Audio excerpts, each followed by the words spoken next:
សួស្តីអ្នកទាំងអស់គ្នានេះគឺជាវីដេអូ vlog មួយទៀតហើយដែលជាសកម្មភាពដែលខ្ញុំទៅថតបែបឈុតបុរាណនៅមុខប្រាសាទអង្គរវត្ត vlog នេះគឺរៀងចេញមកយូរតិចអីដោយសារតែកន្លែងតែរវល់ការងារទៅអត់បានកាត់វីដេអូអញ្ចឹងណាពេលដែលព្រលឹមឡើងយើងទៅដល់ហាងអញ្ចឹងទៅគឺគេមានក្រុមការងារគេចាំស្លៀកពាក់ឲ្យយើងហ្មងអញ្ចឹងបើសិនជាបងប្អូនទាំងអស់គ្នាទៅសៀមរាបហើយចង់ស្លៀកពាក់កៅអៅបែបបុរាណទៅថតរូបថតអីនៅមុខប្រាសាទអង្គរវត្តអីចឹងណានៅសៀមរាបអត់ខ្វះហាងទេតែហាងដែលខ្ញុំទៅនេះក៏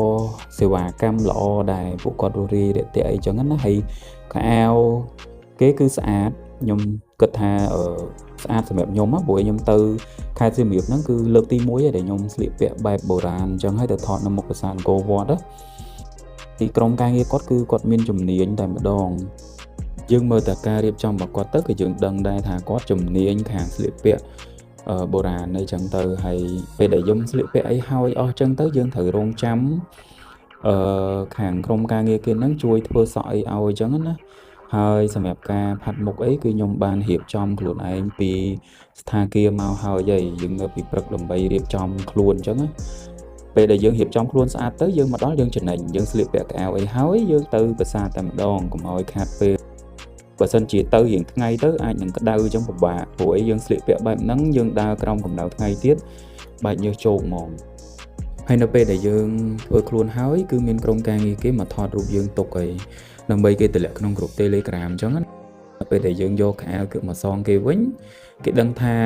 យើងខ្ចីអីទៅខ្លះអញ្ចឹងហើយសម្រាប់សម្លៀកបំពាក់ហ្នឹងគឺយើងអាចខ្ចីបានរយៈពេលតាំងពីពេលព្រឹកហ្នឹងរហូតដល់ល្ងាចមុនម៉ោង6អញ្ចឹងណាយើងត្រូវយកមកសងគេវិញនិយាយទៅនៅកន្លែងការស្លៀកពាក់ហ្នឹងគឺស្រួលមែនតើហ្មងឲ្យយើងយកកៅអៅទៅស្លៀកពាក់ហើយអញ្ចឹងទៅយើងយកមកសងវិញទៅគេគិតលុយពីយើងអញ្ចឹងណានិយាយទៅគឺស្អាតសម្លៀកបំពាក់អីខ្ញុំមើលទៅឃើញស្អាតអញ្ចឹងណាហើយការរៀបចំរបស់ហាងគេហ្នឹងក៏ស្អាតដែរមានកន្លែងឲ្យយើងថតរូបបានច្រើនដែរនៅក្នុងហាងហ្នឹងណាយើងមើលទៅគឺបើសិនជាបងប្អូនទៅខេត្តសៀមរាបអីកុំឲ្យរំលងយើងអាចថតរូបមួយជីវិតយើងឲ្យបានម្ដងនៅមុខប្រាសាទអង្គរវត្តស្លៀកពាក់បែបបុរាណទុកឲ្យកូនចៅមើលអញ្ចឹងណាហើយសម្រាប់ខ្ញុំគឺខ្ញុំថតបានច្រើនមែនតើមិនថារូបថតហើយនឹងវីដេអូនិយាយទៅដូចអ្នកទាំងអស់គ្នាបានឃើញអញ្ចឹងខ្ញុំបានផុសនៅក្នុង page ខ្ញុំខ្លះហើយក៏មានរូបនិងវីដេអូខ្លះទៀតដែលយើងអត់បានផុសដែរអញ្ចឹងណា